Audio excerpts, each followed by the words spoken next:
തിരുവനന്തപുരത്ത് 8 വയസ്സുകാരന് അധ്യാപികയുടെ ക്രൂരമർദ്ദനം. Vilappilsala government UP സ്കൂളിലെ അധ്യാപികയാണ് കൈവീശി നടന്നില്ലെന്നാരോപിച്ച് കുട്ടിയുടെ കൈ ചൂരലുകൊണ്ട് അടിച്ച് പരിക്കേൽപ്പിച്ചത്.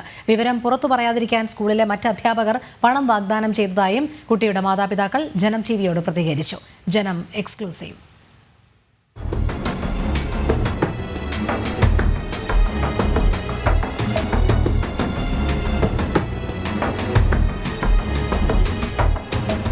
ഡിസിപ്ലിൻ പാലിക്കാത്തതുകൊണ്ട് ടീച്ചർ മോളിൽ നിന്ന് കാണുകയെന്ന്. അപ്പോൾ ഞാൻ കൈ വീശി അത് മറന്നുപോയി, കൈ വീശി പോവുകയെന്ന്. അപ്പോൾ ടീച്ചർ മേളിൽ നിന്ന് കാണുകയെന്ന്. ഞാൻ ക്ലാസ്സിൽ വന്ന ഉടനെ ടീച്ചർ പറഞ്ഞ് നിൻ്റെ പേരൻസിനെ വിളിച്ച് അടിക്കട്ടാന്ന് പറഞ്ഞു. പിന്നീട് കുറേ ഭീഷണിയും പെടുത്തിയിട്ട് എന്നെ 3-4 പ്രാവശ്യം അടിച്ച് ചൂരലുകൊണ്ടാണ് അടിച്ചത്. സ്കൂളിലെ ഇന്റർവെൽ സമയത്ത് വരിയായി ക്ലാസ്സിലേക്ക് പോകുന്ന സമയം കുട്ടി കൈവീശി നടന്നില്ല എന്നാരോപിച്ചാണ് അധ്യാപിക 3 തവണ കുഞ്ഞിന്റെ വലത് കൈയിൽ ചൂരലുകൊണ്ട് അടിച്ചത്. ഞാൻ കൈ കെട്ടാതെ വീശി നടന്നു പോയി. അപ്പോഴാണ് ടീച്ചർ മേളിൽ നിന്ന് കണ്ട് ക്ലാസ്സിൽ വന്നപ്പോൾ എന്നെ ചൂരലുകൊണ്ട് കയ്യിലൊക്കെ 3-4 പ്രാവശ്യം അടിച്ചെന്ന്. ഇന്നലെ രാവിലെ പറഞ്ഞിരുന്ന് ടീച്ചർ 3-4 പ്രാവശ്യം അടിച്ച് പിന്നീട് ആശുപത്രിയിൽ പോയി കാണിച്ചെന്ന്.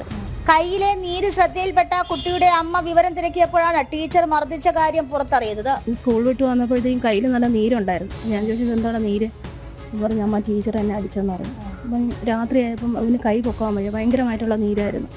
അങ്ങനെ ഞാൻ രാവിലെ ഹോസ്പിറ്റലിൽ കൊണ്ടുപോകാം, ഓർത്തോ ഡിപ്പാർട്ട്മെൻറ്റിൽ ഞാൻ കാണിച്ചായിരുന്നു. അപ്പോൾ അവിടുത്തെ ഡോക്ടർ നോക്കിയിട്ട് പറഞ്ഞു കുഞ്ഞിൻ്റെ കയ്യിൽ അടിച്ച പാടുണ്ട്, 3-4 പാടുണ്ടായിരുന്നു, നീരുണ്ട്.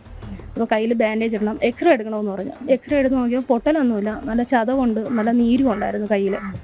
അങ്ങനെ അവർ MLC എന്ന് പറയുന്ന ഒരു ഇത് ചെയ്യണം, അപ്പോൾ കാഷ്വാലിറ്റി ചെന്നിട്ട് അത് നിങ്ങൾ എഴുതി കൊടുക്കണമെന്ന് പറഞ്ഞു. ഞാൻ കാഷ്വാലിറ്റി പോയി ഒരു 3-4 ഡോക്ടർ കൊച്ചിനെ നോക്കിയപ്പോഴത്തേക്കും കുഞ്ഞിൻ്റെ കയ്യിൽ അടിച്ച പാടുകളുണ്ട്, നീരുണ്ട് ഒക്കെ ഉണ്ടായിരുന്നു. വിഷയം പുറം ലോകം അറിയാതിരിക്കാൻ സ്കൂളിലെ മറ്റ് അധ്യാപകർ പണം വാഗ്ദാനം ചെയ്തു. ഞാൻ ഇന്നലെ പോയായിരുന്നു, അന്വേഷിക്കാൻ വേണ്ടിയിട്ട് ഞാൻ പോയി ഇങ്ങനെ സംസാരിക്കുക, എന്തെങ്കിലും ഇത് വന്നിട്ടുണ്ടെങ്കിൽ പ്രിൻസിപ്പൾ മാപ്പ് പറയാമെന്ന് പറഞ്ഞു. അതിൽ സംസാരിച്ചുകൊണ്ടിരിക്കുന്ന കൂട്ടത്തിൽ ഒരു 2 സാറുമാർ വന്നിട്ട് പറഞ്ഞാൽ ഫിനാൻഷ്യലി നിങ്ങൾ പുറകോട്ടല്ലേ, നമുക്കൊരു ഫിനാൻഷ്യലി സെറ്റിൽമെൻ്റ് ആയി കഴിഞ്ഞാൽ നിങ്ങൾ കുട്ടിയുടെ ഞാൻ ഒരു സാർ എന്തോന്നാണ് സംസാരിക്കണതെന്ന് പറഞ്ഞു. അങ്ങനെയല്ല, കാരണം ഫിനാൻഷ്യലി പരമായിട്ട് ഞങ്ങൾ കുട്ടിയുടെ അങ്ങോട്ടുള്ള ചിലവ് കംപ്ലീറ്റ് ആയിട്ട് നോക്കാമെന്ന് പറഞ്ഞു. ഞാൻ പറഞ്ഞു ഇതിനേക്കാളും വലിയ ചിലവ് അവിടെ വന്നിട്ടുണ്ട്, വേണ്ട സാറെന്ന് പറഞ്ഞു. അങ്ങനെ തിരിച്ചിറങ്ങിയപ്പോൾ ഒരു സാറും കൂടെ ഉണ്ടായിരുന്നു. സാറ് പറഞ്ഞു നമുക്കൊന്ന് വീട്ടിൽ വരാം, വീട്ടിൽ വന്നിട്ട് നമുക്കൊന്ന് ഇരുന്ന് സംസാരിക്കാം.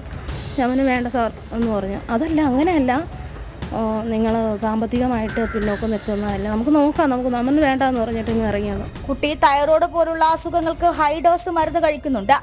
പേരൂർക്കട ഗവൺമെന്റ് ആശുപത്രിയിൽ നിന്നും വിളപ്പിശാല പോലീസ് സ്റ്റേഷനിലേക്ക് ഡോക്ടർമാർ വിവരം അറിയിക്കുകയായിരുന്നു.